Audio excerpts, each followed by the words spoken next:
Bonsoir à tous et à toutes, chers étudiants. J'espère que vous vous portez tous très bien. De mon côté, je me porte à merveille. C'est toujours un réel plaisir de vous retrouver afin de partager avec vous quelques notions de biochimie structurale. Et aujourd'hui, nous allons parler des osides. Alors, petit rappel, les osides, ce sont ces composés glucidiques caractérisés dans leur structure par la présence soit uniquement d'oses enchaînées entre eux par des liaisons osidiques ou soit d'oses avec des composés non glucidiques qu'on appelle des aglycols qui sont enchaînés entre eux par toujours une liaison osidique. À travers cette définition que nous venons de donner pour les osides, il y a une notion, il y a un point qui revient de façon redondante. Il s'agit bien sûr de la liaison osidique. Ce que c'est que la liaison osidique? Eh bien, c'est ce que nous allons voir dans cette première partie de vidéo consacrée aux osides. Nous allons voir la liaison osidique, notamment quelle est sa définition, comment on peut la définir, quel est son principe d'établissement et bien sûr, pour finir, quels sont les différents types de liaisons osidiques qu'on peut établir dans les osides. Allez, c'est parti!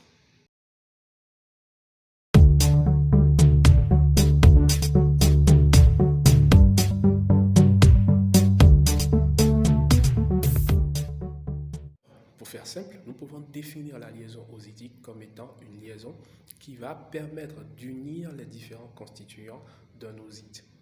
Eh bien, c'est aussi simple que ça.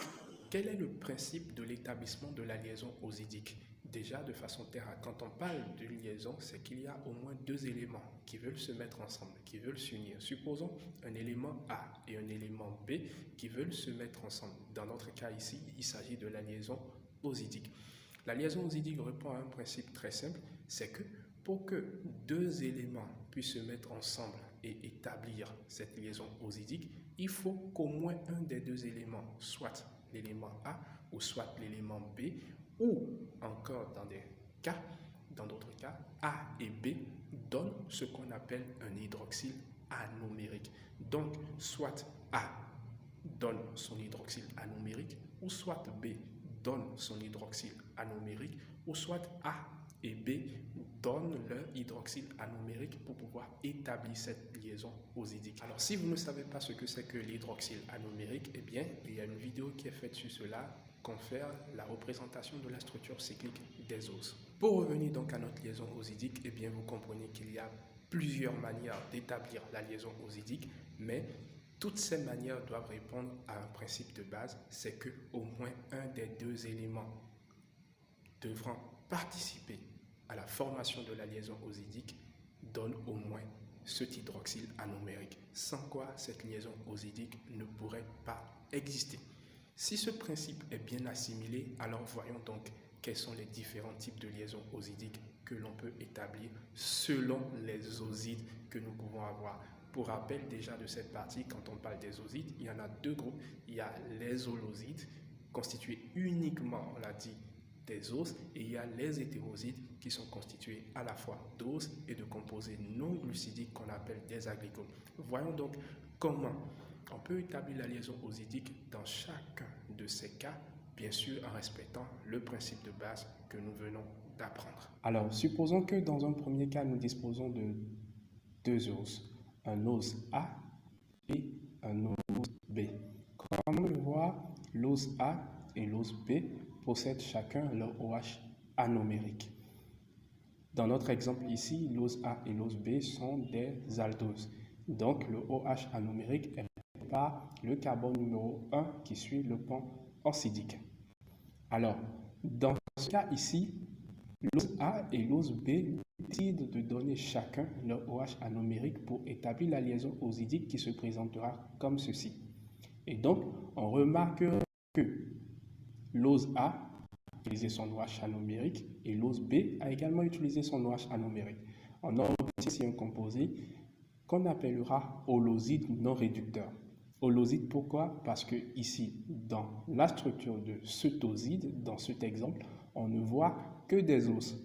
Non réducteur, pourquoi? Parce que après l'établissement de la liaison oside, eh bien, il n'y a plus aucun autre OH anomérique libre dans la structure. C'est pour ça qu'on dira ici un holoside non réducteur. Si on prend un deuxième exemple dans lequel nous avons par exemple un os C, possédant son OH anomérique, avec un OS D qui possède également son OH anomérique. Mais ici, nous allons établir la liaison osidique entre l'OH anomérique de C, situé en position numéro 1, et l'OH en position numéro 4 de D, qui est un OH non anomérique. Le principe, il est toujours respecté parce que vous avez au moins un des deux os qui aura donné son OH anomérique. Ici, il s'agit de l'os C qui a donné son OH anomérique pour établir une liaison avec le OH situé en position numéro 4 de D. Ce faisant, on dira que ce holoside, ce composé, est un holoside réducteur. Holoside, pourquoi? Parce que dans cet exemple fait de C et de D, on n'a que des os. Et réducteur, pourquoi? Parce que le composé D a conservé son OH anomérique. Eh bien, nous venons donc de voir comment la liaison osidique peut être établie dans le cas des holosides. Soit, dans un premier temps, les deux os devront établir la liaison donne le OH anomérique, ce qui rendra le composé non réducteur, ou soit un des deux os donne son OH anomérique et donc le second os conserve son OH anomérique libre, ce qui rendra le composé réducteur. Voyons à présent ce qui se passe dans le cas des hétérosides. Et bien déjà, comme nous le savons dans le cas des hétérosides, les hétérosides, ce sont des associations d'os avec des composés non glucidiques qu'on appellera des aglycones. Ça, nous l'avons déjà dit. Et comme nous le savons, le principe de base de la liaison osidique, c'est qu'au moins un des deux constituants doit apporter son OH anomérique. Et bien sûr, quand on parle des aglycones, ça peut être des protéines, ça peut être des lipides ou autres éléments. Et ces aglycones-là n'ont justement pas d'OH anomérique, parce que quand on parle d'OH anomérique, cela se rapporte aux os. Nous comprenons donc que dans les hétérosides, pour pouvoir établir la liaison osidique, l'os doit forcément, dans ce cas, apporter son OH anomérique, parce que l'aglycone, lui, n'en possède pas. Si nous décidons de classifier les hétérosides selon le mode de la liaison osidique, nous distinguons trois types d'hétérosides. Nous avons les O hétérosides, les N hétérosides et les S hétérosides. Voyons donc comment la liaison osidique s'établit dans chacun de ces cas. Allons voir dans un premier temps la liaison O-osidique. Alors, nous disposons ici d'un ose. L'ose pris en exemple est le bêta-D-glucopyranose. Et comme ici il s'agit d'un hétéroside, eh bien, cet ose qui est le bêta-D-glucopyranose, dans notre cas, doit apporter son OH anomérique. On utilisera l'OH anomérique de ce bêta-D-glucopyranose pour entrer en liaison avec un aglycone, plus précisément avec un groupement OH de l'aglycone. Donc, le principe d'établissement de la liaison O-osidique, c'est que l'ose va s'unir avec un groupement OH de l'aglycone, avec un groupement alcool de l'aglycone. Cela étant donc, on obtient un O-hétéroside qui se présentera comme ceci. Donc, vous voyez ainsi la formation de la liaison O-osidique. Très simple.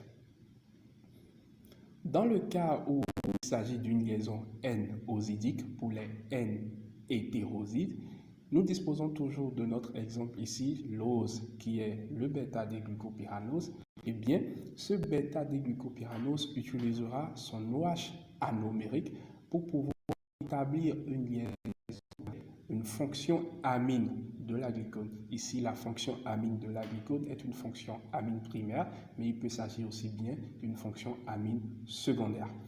Ainsi, on obtient ainsi la formation d'un hétéroside qui se présentera comme ceci. Remarquez donc bien comment s'établit la liaison N-hétéroside dans ce cas.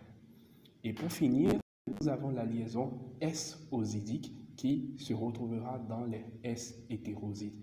Toujours en exemple, nous disposons de notre bêta-D-glucopyranose qui va donner son OH anomérique pour s'unir avec un groupement SH, un groupement thiol ou mercaptan de l'aglycone. On obtient ainsi la liaison S-hétéroside qui s'établira comme suit. Voilà donc, chers étudiants, ce que je voulais partager avec vous dans cette première partie de vidéo destinée aux osides.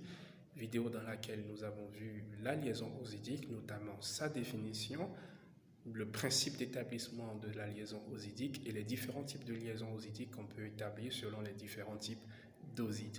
Dans la deuxième partie de vidéo sur les osides, nous verrons la nomenclature des osides, nous verrons les quelques applications qui peuvent découler de la liaison osidique.